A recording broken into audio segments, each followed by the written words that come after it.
우리는 지난 한 주 동안 역대하 말씀을 읽었습니다. 읽으시면서 느끼셨겠지만 역대하 말씀 안에는 아주 다양한 사건들이 등장을 합니다.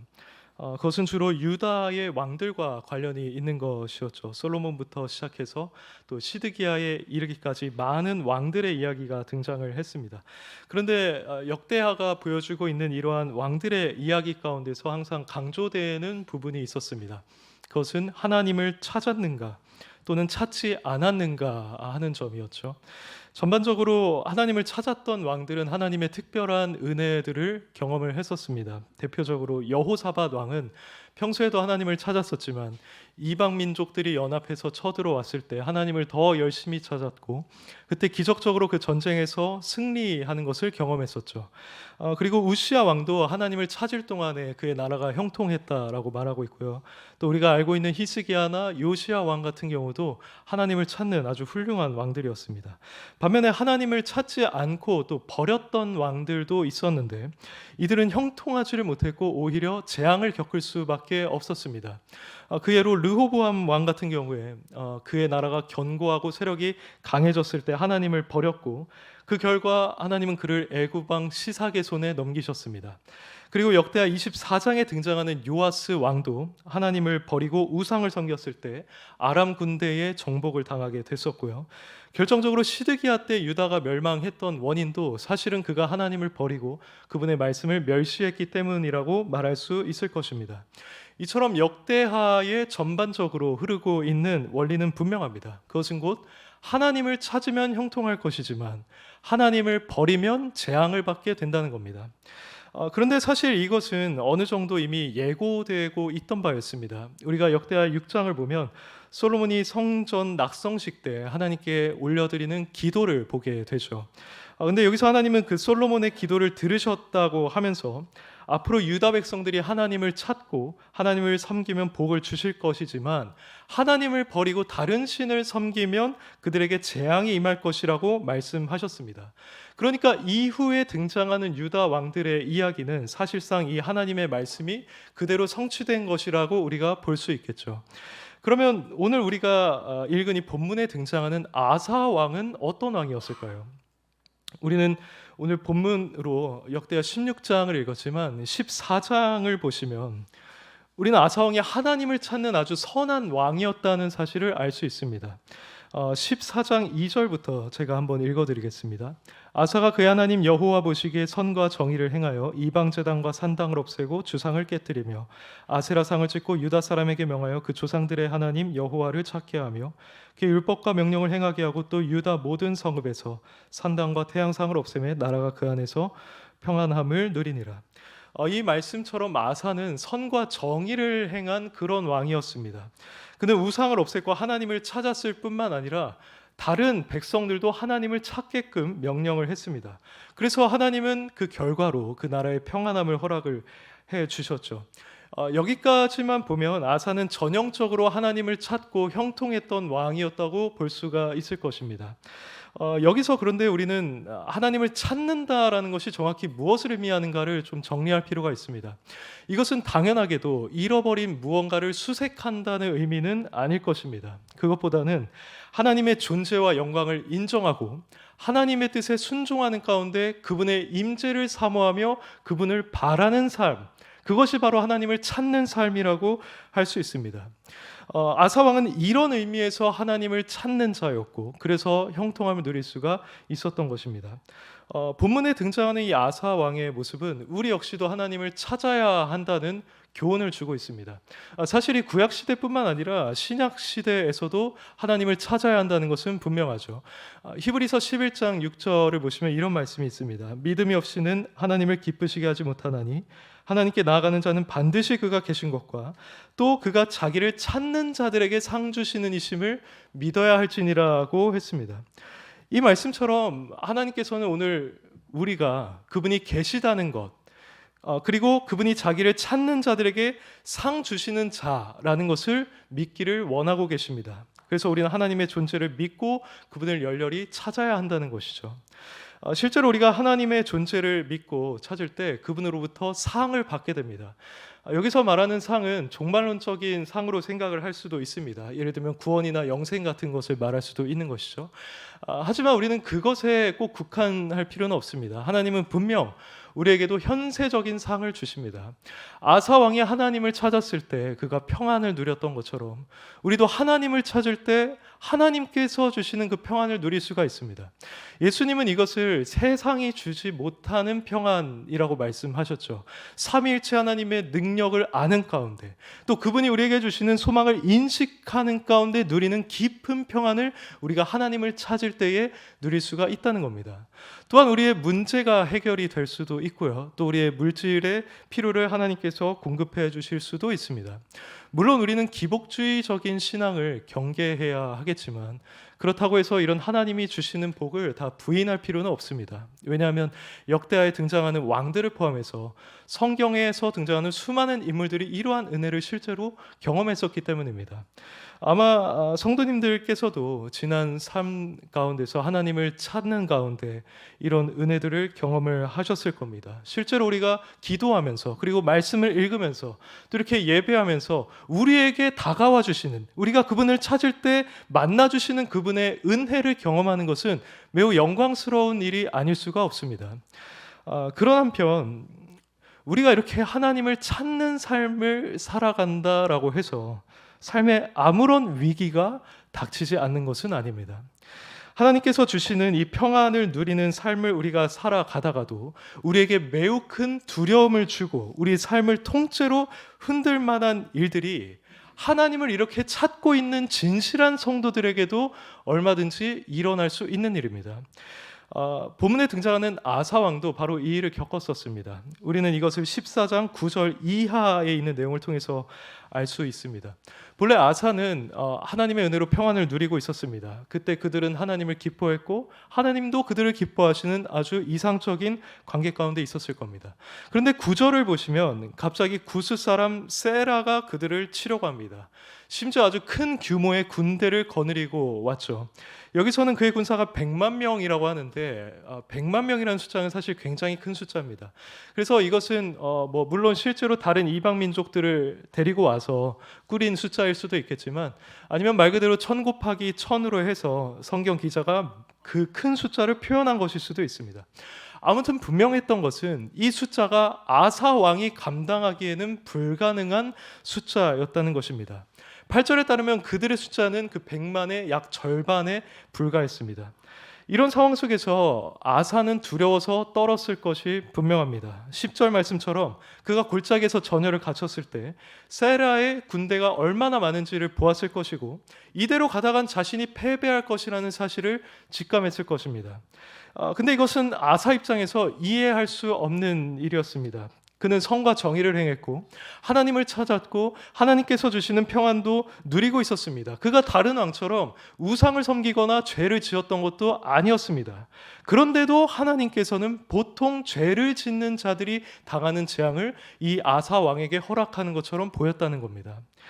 이런 일은 우리의 삶 속에서도 종종 일어나고 있는 일입니다. 분명 자신이 지금 신실하게 하나님을 찾으면서 살아가고 있음에도 불구하고 죄를 지은 게 아님에도 불구하고 갑작스럽게 삶 속에 큰 위기와 곤란한 상황이 들이닥치는 겁니다. 그것은 우리가 하나님 안에서 누리던 평안과 소망과 기쁨을 뿌리채로 흔들 만한 일입니다. 근데 우리는 이런 일을 욥도 이미 겪었다는 사실을 잘 알고 있습니다. 그는 매우 경건한 자였고 하나님께서 인정을 해주셨죠. 실로 그야말로 하나님을 찾는 자였던 겁니다. 하지만 하나님은 그 욥에게 어려운 상황들을 허락하셨고 욥은 자신에게 발생하는 상황을 도무지 이해할 수가 없어서 친구들과 대화하는 내내 이 문제를 두고 탄식했었죠.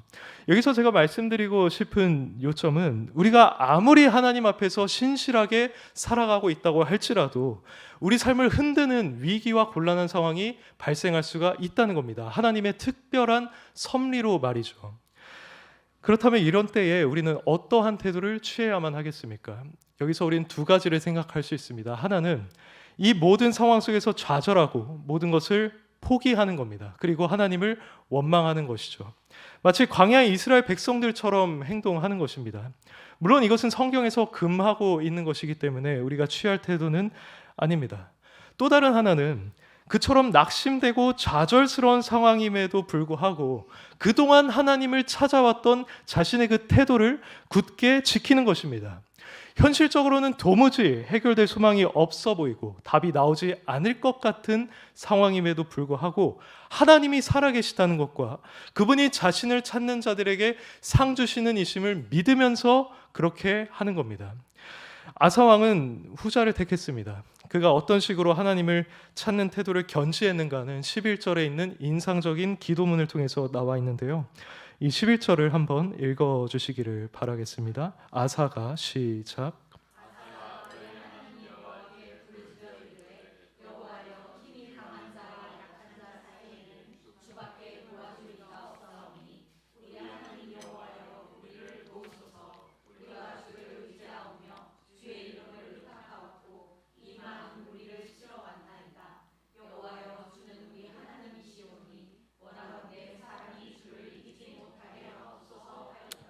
아멘.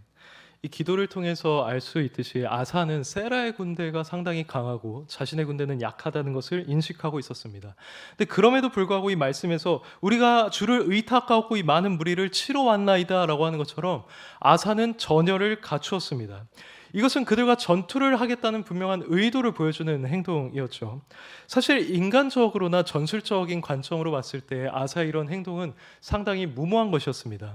자신이 패배할 것이 확실하다고 한다면 그는 평화 협정을 시도하거나 아니면 다른 국가들의 도움을 구했어야 했을 겁니다. 그런데 아사는 그렇게 하지 않고 그 상황에서 정면 돌파를 선택했던 것이죠. 그럼 아사는 왜 이렇게 무모해 보이는 선택을 했는가 했을 때 그 이유는 분명합니다. 그가 바로 여전히 하나님을 찾는 자였기 때문입니다. 그가 평소에 하나님을 찾았다면 그는 위기의 때에는 더더욱 그렇게 했습니다. 그는 하나님의 전능하신 능력을 믿었습니다. 그분을 의지하면서 그분을 찾을 때에 그분이 자신을 만나 주실 것이고 이렇게 답이 없어 보이는 상황에서도 그 해결할 길을 열어주실 것을 그는 신뢰했던 겁니다. 그래서 그는 기적과 같은 대승리를 거둘 수가 있었던 것이죠. 이런 결과는 우리가 종종 앞으로 만나게 될 위기의 때마다 이 아사를 본받아야 한다는 것을 아주 강력하게 교훈해주고 있습니다. 우리도 평소에도 하나님을 찾는 그런 신실한, 기본적으로 신실한 성도가 되어야만 하지만 위기의 때가 다가왔을 때는 더더욱 그렇게 해야만 합니다. 우리 삶은 너무나도 불확실해서 앞으로 우리에게 어떤 일이 일어날지 그 누구도 알 수 없습니다. 우리도 큰 질병에 걸릴 수가 있고 사랑하는 사람과 이별할 수도 있습니다. 재정적인 어려움을 겪을 수도 있고요. 인간관계의 어려움, 직장과 가정에서의 어려움을 겪을 수도 있습니다. 이런 것은 우리를 상당히 괴롭게 만듭니다. 그래서 그냥 모든 것을 포기하고 도망가고 싶게 만들지도 모릅니다. 하지만 오늘 말씀은 그럴 때일수록 더 하나님을 찾으라고 하고 오직 그분을 의지해서 담대히 나아가라고 합니다. 그리고 그분이야말로 우리처럼 의지할 데가 없고 약한 자들을 도우실 분이라는 것을 말해주고 있습니다. 우리는 바로 이 사실을 믿고 우리 삶에서 닥치는 위기의 때에 그분을 열렬하게 찾아야 하는 것입니다. 그렇게 할 때 하나님은 실제로 우리 삶 속에 역사해 주십니다. 그 역사는 아주 다양한 방식으로 우리에게 다가올 수 있습니다. 기적적으로 우리의 질병을 고치신다든지 피로를 채워주신다든지 문제가 해결되게 하실 수 있습니다. 도무지 답이 없어 보이는 상황이었는데 예기치 못했던 길을 열어주실 수도 있고요. 설령 그런 답이 우리에게 주어지지 않는다 할지라도 상황이 동일하다 할지라도 하나님이 주시는 평안과 위로와 힘을 경험하게 하실 수가 있습니다. 근데 하나님께서 어떤 모양으로 역사하든지 간에 분명한 것은 우리가 그분을 찾을 때 우리는 그분의 초자연적인 능력으로 그분을 경험할 수가 있다는 겁니다. 그것은 우리 삶의 문제를 해결해 준다는 점에서도 사실 기쁜 일이지만 우리의 신앙에 굉장한 유익을 준다는 점에서도 우리가 매우 환영할 만한 일입니다. 한번 이렇게 우리가 기적적으로 하나님을 경험하게 되면 우리는 위로가 없는 그저 일상적인 생활 가운데서도 그 하나님을 신뢰하고 의지할 힘을 얻을 수 있습니다. 그리고 하나님이 정말 살아계시다는 것을 인정하면서 이 하나님의 말씀도 진리라는 사실을 받아들이게 되죠. 그리고 그런 때일수록 우리는 더욱더 큰 영광을 하나님께 돌려드릴 수 있습니다. 성경을 읽어보시면 보면 아시겠지만 하나님께서 평소보다 훨씬 더 큰 높임과 영광을 받으셨을 때는 다름 아닌 하나님의 백성들이 그 어려운 순간 가운데 기적적으로 구원을 경험했던 순간이었습니다. 예를 들면 모세와 이스라엘 백성들은 홍해에서 탈출하게 됐을 때, 그것을 건넜을 때 그 어떤 때보다도 훨씬 더 긴 찬양으로 하나님께 영광을 돌렸었죠. 그리고 사사 드보라와 바락 같은 경우도 야빈과 시스라와의 전쟁에서 기적적으로 승리했을 때 그들 역시도 아주 긴 찬양으로 하나님께 영광을 돌렸습니다. 이처럼 위기라고 하는 것은 우리에게 이해할 수 없는 것이기는 하지만 하나님을 찾음으로써 우리의 영혼에 있어서 충만한 유익을 누리고 또 그 어떤 때보다도 하나님께 영광을 돌릴 수 있는 절호의 기회가 될 수 있다는 것입니다. 그런데 이런 일은 다름이 아니라 오직 우리가 하나님을 찾을 때에만 일어날 수 있는 일이라는 것이죠.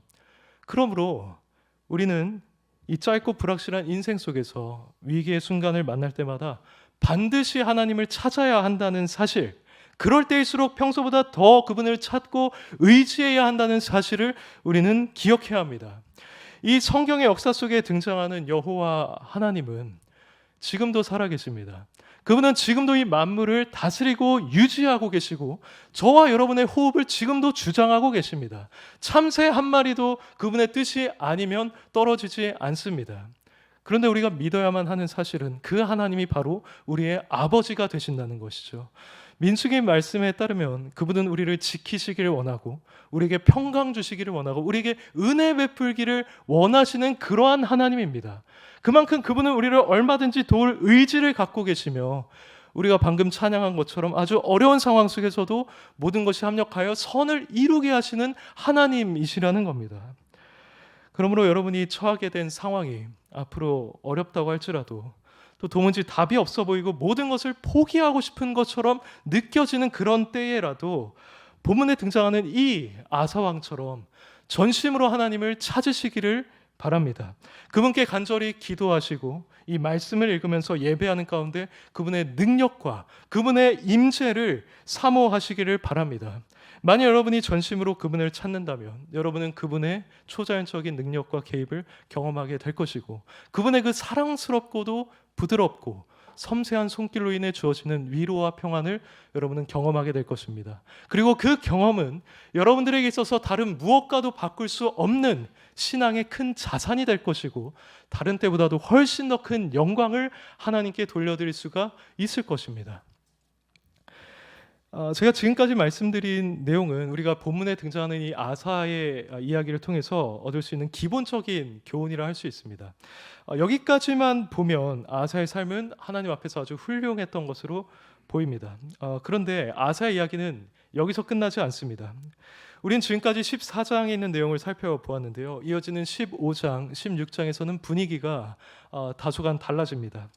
여기서 우리는 또 다른 교훈을 얻게 되는데요. 우선 15장을 보겠습니다. 15장에 등장하는 내용은 아사가 구스 사람 세라와의 전쟁에서 승리한 직후에 일어난 일입니다. 여기에는 아사랴라고 하는 선지자가 등장하는데요. 하나님께서는 이 선지자를 보내서 아사에게 무언가를 말씀해 주셨습니다. 그것이 15장 2절에 나와 있는데요. 이것도 한번 읽어주시기를 바랍니다. 그가 시작.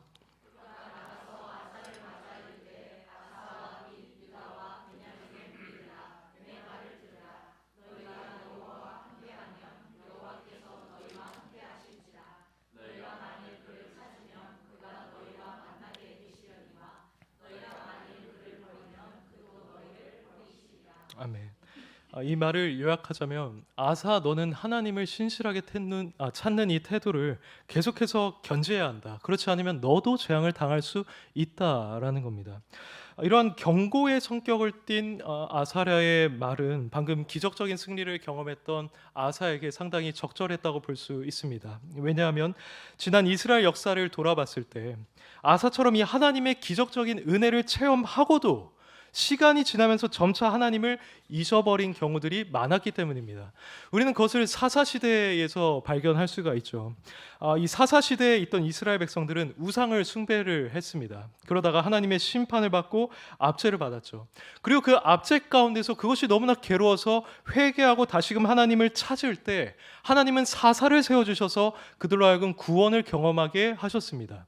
하지만 이들은 그 구원을 경험하고 나서도 다시 죄로 돌아가는 이 반복되는 모습을 보였죠. 그래서 사사기에서 자주 반복되는 문구가 이스라엘 자손이 또 여호와의 목전에서 악을 행하니라는 말입니다. 아사는 이러한 아사랴의 경고를 기쁘게 받아들였습니다. 그래서 하나님을 찾는 마음을 더 강하게 했고 유다 국가 안에서 대대적인 개혁을 단행했습니다. 그것이 15장 8절 이하에 잘 기록되어 있는데요. 8절을 보시면 아사랴가 마음을 강하게 하면서 가증한 물건을 유다와 베냐민 온 땅에서 없앴다고 합니다. 근데 아사랴는 사실 아사는 14장 3절에서 이미 이방 제단과 우상을 없앤 적이 있었습니다. 그러면 여기서 말하는 것은 아사가 이전보다 더 철저하게 우상을 제거했다는 겁니다.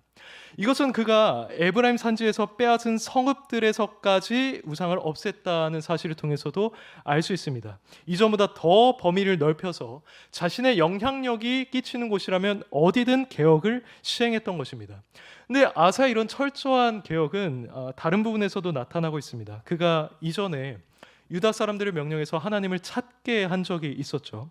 근데 이제는 12절부터 13절에 나온 것처럼 마음을 다하고 목숨을 다해서 그분을 찾도록 맹세까지 시켰습니다. 그리고 16절에서 보여주는 것처럼 아사는 아무리 자신의 어머니라고 할지라도 우상 숭배하는 것을 용납하지 않았고 태후의 자리를 폐했습니다. 그리고 18절에서 보여주는 것처럼 자신의 재물을 하나님을 위해서 드리는데 조금도 아끼지 않았습니다. 확실히 이 하나님의 특별하고 기적적인 은혜를 경험한 뒤에 시행한 아사의 개혁은 이전보다 훨씬 더 철저했던 겁니다. 근데 이런 아사의 모습은 우리에게도 꽤 익숙한 모습입니다.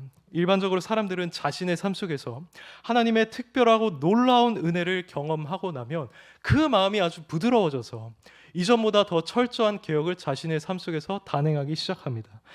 다시금 아사가 이 전쟁에서 승리했을 때를 생각해 보시기 바랍니다. 그때 아사의 마음에는 감격과 기쁨이 물밀듯 밀려왔을 겁니다. 아마 그는 소수에 불과한 우리가 이 100만 대군을 이기다니, 이건 정말 하나님이 살아계신 것이 분명하구나. 하나님을 찾고 의지할 때 이런 일을 경험한다는 것은 정말 환상적인 일이다. 나는 그 하나님을 위해서 앞으로 내 삶을 바치고 싶다. 그분이 원하는 거라면 무엇이든지 다 하고 싶다라는 마음을 그는 분명히 품었을 겁니다. 그래서 그 이 두 번째 개혁이 철저했던 것은 어쩌면 굉장히 자연스러운 일이었던 것이죠. 근데 이것은 우리도 마찬가지입니다. 우리도 극적인 회심을 경험하거나 아주 어려운 상황 속에서 하나님의 은혜로 기적을 경험을 했을 때 기쁨과 확신에 차서 하나님이 정말 살아계신다라고 느낍니다.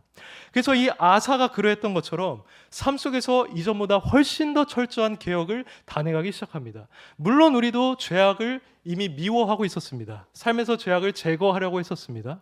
하지만 우리가 그 큰 은혜를 경험하면 이전보다 훨씬 더 철저하게 죄를 버리려고 합니다. 그리고 이전보다 더 열심을 가지고 이 아사가 그랬던 것처럼 나의 마음을 다하고 이제 나의 목숨을 다해서 하나님을 찾겠노라 결단하죠. 그리고 언제든 필요한 때라고 한다면 예수님의 말씀처럼 집이나 형제나 자매나 부모나 자식이나 전토라도 버리고 주님을 따르겠다는 결단을 합니다. 심지어 자신의 물질도 그분께 아낌없이 드립니다. 마치 생활비 전체를 주님께 드렸던 그 과부처럼 될 기세로 말이죠. 이런 일은 분명 좋은 일이 확실합니다. 하나님께서도 이 철저한 개혁을 단행했던 아사, 그리고 그의 백성들을 기뻐하셔서 그들을 만나주시고 그들에게 평안을 주셨다고 15절에 기록되어 있습니다. 우리 입장에서도 남은 평생을 이렇게 신앙생활한다면 정말 기쁘고 모범적이고 후회 없는 신앙생활을 했노라 하고 고백할 수가 있을 겁니다. 그런데 이 16장부터 등장하는 아사의 모습은 이런 우리의 뜨거운 열정을 유지하기가 얼마나 어려운지를 보여주고 있습니다. 구체적으로 한번 보시면 우선 15장에서 16장으로 넘어오는 이때에 어느 정도 시간 간격이 있었습니다. 그동안 아사는 전쟁 없이 평안을 마음껏 누릴 수가 있었죠. 그러던 중 갑작스러운 사건이 하나 발생했는데 그것은 바아사가 그를 치러 올라온 것이었습니다. 그는 예루살렘과 아주 가까운 곳에 있는 교통 요지를 점령했고 군사적이고 정치적이고 종교적인 유익을 위해서 그곳에 성곽을 건축했습니다. 그것이 바로 라마인데요. 이것은 남유다의 왕이었던 아사 입장에서 아주 적지 않은 압박을 주는 것이었습니다. 바로 앞에 요새를 건축하는 것이었으니까요. 그렇지만 이러한 압박은 아사가 이전에 세라에게서 경험했던 압박보다는 훨씬 더 작은 것이었습니다. 그래서 아사는 이때도 하나님을 찾고 의지했다면 얼마든지 이 작은 압박을 해결할 수 있는 그런 상황이었습니다. 그런데 놀랍게도 아사는 이전처럼 하나님을 찾지를 않았습니다. 오히려 이전에 자신이 하나님께 바쳤던 그 재물을 성전에서 내어다가 아람 왕 벤하닷에게 주었습니다. 그렇게 벤하닷의 도움을 받고 그는 위기를 극복하기는 했습니다만, 이런 아사의 모습은 분명 하나님을 향한 그의 신앙이 상당히 후퇴했다는 것을 보여주고 있었습니다. 그리고 이어지는 내용에 따르면 우리는 아사가 훨씬 더 좋지 않은 상태에 빠졌다는 것을 발견하게 됩니다. 16장 7절 이하를 보시면 하나니라는 선견자가 등장을 해서 아사를 책망하는 장면이 등장합니다. 이전에 이런 선지자들에 대한 태도는 어떠했습니까? 아사는 아사랴가 경고했을 때 그것을 엄숙히 받아들이고 개혁하는 모습을 보였었습니다. 그래서 그 두 번째 개혁이 철저하게 일어날 수 있었던 것이죠. 그런데 이번에 아사의 모습은 달랐습니다. 그는 선견자 하나니에 대해서 분노했고 그를 감옥에 가두고 말았습니다. 그리고 그 선견자를 옹호하는 세력이었던 것으로 보이는 백성들을 학대하기까지 했습니다. 심지어 그는 나중에 발에 병이 들어서 위독했을 때도 하나님을 찾지 않음으로써 끝까지 완악한 모습을 보였습니다. 인간적인 관점에서 봤을 때 아사의 이러한 모습은 우리에게 꽤 충격적입니다. 그렇게 마음을 다하고 목숨을 다해서 하나님을 찾겠다고 했던 아사, 어머니의 태우의 자리까지 패하고 하나님을 섬겼던 그 아사가 영적으로 이렇게까지 후퇴하고 쇠퇴하는 것이 우리를 놀랍게 합니다. 하지만 가만히 생각을 해보면 이와 같은 아사의 모습은 사실 그렇게 낯선 것만은 아닙니다. 우리는 다윗의 경우도 잘 알고 있습니다. 그는 하나님 마음에 합한 자였고 골리앗과 전쟁을 할 때 아사처럼 아주 놀라운 승리를 경험했었죠. 그가 고백했던 것은 아주 감격적이었습니다. 하지만 그 역시 나중에는 우리아의 아내를 범하고 또 우리아를 죽이기까지 하는 심각한 죄를 지었었죠. 또 솔로몬은 어땠습니까? 그는 하나님 앞에 1000번제를 드렸던 자입니다. 그리고 나서 하늘의 하늘들이라도 하나님을 용납할 수 없습니다 라는 하나님의 경외심을 표현을 했었고요. 하나님 앞에서 무릎을 꿇고 손을 들면서 그 감격적인 기도를 올려드렸던 솔로몬이었습니다. 이 장면만 보면 그야말로 하나님을 열렬히 찾는 자였던 것이죠. 하지만 그 솔로몬마저도 말년에 이방 여인들을 따라 우상을 숭배했었고 심지어 그들을 위해서 우상의 산당을 건축하는 일까지 자행하고 말았습니다. 이처럼 성경은 아사와 비슷한 경우를 우리에게 종종 보여주고 있는 겁니다. 그런데 여기서 우리가 분명하게 기억해야 할 것은 이 성경 인물들뿐만 아니라 이 자리에 있는 바로 저와 여러분까지도 얼마든지 이러한 영적인 후퇴, 침체를 경험할 수가 있다는 겁니다. 이것이 우리가 본문을 통해서 얻어야 하는 아주 중요한 교훈입니다. 우리도 이전에는 아사처럼 신실하게 하나님을 찾았을 수 있습니다. 하나님의 놀라운 은혜를 체험하고 주님을 위해서 살겠노라 고백하면서 우리도 우리에게 철저한 개혁을 단행했을 수도 있습니다. 그럼에도 불구하고 지금은 그 과거의 신실한 모습들과 하나님의 은혜를 다 잊어버리고 영적으로 매우 후퇴하고 침체된 상태로 살아가고 있을 수 있습니다. 그래서 이 16장에 등장하는 아사처럼 더 이상 하나님을 찾지 않고 아주 작은 문제가 발견되었을 때 하나님 대신 세속적인 방식을 찾고 의지할 수 있습니다. 이렇게 우리가 세속적인 방식으로 문제를 해결할 때 그것은 효과가 아주 없지 않습니다. 아사가 베나닷을 의지했을 때 당장 그 상황이 해결되었던 것처럼 우리의 문제도 당장은 해결이 될 수가 있습니다. 하지만 그것이 반복된다면 그 과정 속에서 우리의 영적 후퇴와 쇠퇴는 점점 더 심화됩니다. 그래서 나중에는 이 아사가 그랬던 것처럼 하나니와 같은 어떤 사역자가 또는 지체가 자신에게 권면하고 책망을 해도 그것을 받아들이지 않고 분노하는 상태까지 이르게 됩니다. 오늘 본문은 아무리 신실한 성도라고 할지라도 이와 같은 영적인 후퇴와 침체에 빠질 수 있다는 사실을 너무나도 분명하게 보여주고 있습니다. 그러므로 우리는 이 말씀을 보면서 나 자신이 이런 아사와 같은 상태에 빠지지 않도록 두려워해야 하고요. 혹 이미 내가 지금 그런 상태에 있는 것은 아닌지를 진지하게 고민해 봐야 합니다.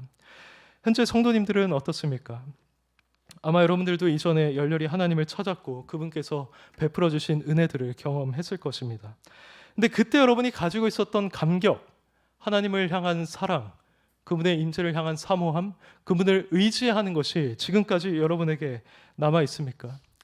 여러분도 이전에 마음을 다해서 목숨을 다해서 하나님을 찾기로 했던 그 결단, 그리고 그분을 위해서는 물질을 드리는 것도 조금도 아까워하지 않았던 그 열정과 헌신된 마음을 유지하고 계십니까? 만일 그렇지 않다고 하신다면 그 상태로부터 돌이켜서 다시금 하나님을 찾는 성도가 되시기를 바랍니다.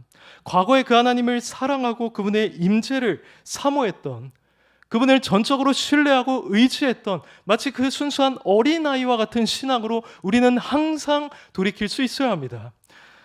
여러분들이 지금 돌이켜서 그 하나님을 찾지 않는다면 영적인 후퇴를 결코 면할 수가 없을 겁니다. 여러분은 사탄과 세상의 유혹 앞에서 상당히 취약해질 것이고 솔로몬과 아사가 그랬던 것처럼 죄를 지을 수도 있습니다. 여러분들의 영혼은 점점 더 메말라가게 될 것입니다. 그리고 물론 여러분들이 예수님을 믿는다면 그분의 주권적인 은혜로 여러분들의 구원이 상실되지는 않겠지만 여러분들의 신앙의 말년이 하나님 보시기에 아름답지 못할 수도 있습니다. 여러분들의 과거를 자랑하지 마시기 바랍니다. 중요한 것은 바로 지금입니다. 지금 내가 하나님을 찾고 있는가 아니면 버린 자처럼 행동하고 있는가, 이 현재의 시점이 중요하다는 것입니다. 우리는 우리에게 주어지는 이 평안에 속아서는 안 됩니다. 물론 평안은 하나님께서 우리에게 선물로 주시는 복입니다. 하지만 우리가 그 평안이라고 하는 것을 나 자신의 안일함과 게으름의 도구로 삼기 시작할 때 그것은 더 이상 우리에게 선물로 작용될 수가 없을 것입니다. 아사 왕이 그랬습니다. 그 하나님을 찾았고 그에게 하나님이 평안을 주셨을 때 그는 그 기간을 제대로 활용하지를 못했습니다. 그는 이 평안의 시기를 누릴 때에도 이전처럼 하나님을 찾으면서 나에게 주신 이 평안에 대해 매 순간마다 감사하며 영광을 돌려야 했습니다. 그리고 이런 평안의 때에도 시시때때로 자신을 노리고 있는 마귀의 존재를 인식하면서 부단히 하나님을 찾고 깨어 있어야만 했습니다. 그러나 아사는 철저히 그것에 있어서 실패했던 것이고 그래서 우리가 이 16장에서 보는 것과 같은 영적인 후퇴를 경험하게 되었었던 겁니다. 그러므로 사랑하는 성도 여러분, 다시금 여러분의 과거가 아닌 지금을 중요하게 여기시기 바랍니다. 하나님을 찾으시기 바랍니다. 여러분의 크고 작은 위기의 때에 그분을 찾고 그분의 도움을 누리시기 바랍니다. 그리고 이 위기의 때가 아니라 우리가 이 화창한 날에 누리고 있는 평안의 때라고 할지라도 그분을 찾으시길 바랍니다. 그렇게 할 때 여러분들은 지속적으로 그분의 만나주심을 경험할 수가 있을 겁니다. 여러분들은 영적으로 후퇴하지 않을 겁니다. 그분이 여러분을 가까이 하시고 여러분들의 영혼을 강건하게 하셔서 여러분을 하나님 나라 확장하는 일에 사용하실 것입니다.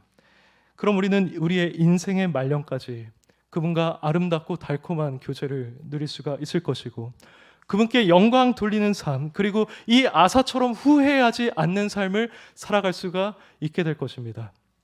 부디 이 자리에 있는 우리 모두가 이 아사왕의 생을 통해서 이러한 교훈을 분명히 얻을 수 있기를 소원합니다. 그리고 우리 평생에 하나님을 찾음으로써 그분이 공급하시는 복을 누리고 어느 한순간뿐만 아니라 또는 중간에서 멈추는 것이 아니라 우리가 주님 앞에 서는 그날까지 끝까지 그분을 기쁘시게 하는 삶을 살아갈 수 있기를 간절히 소원합니다.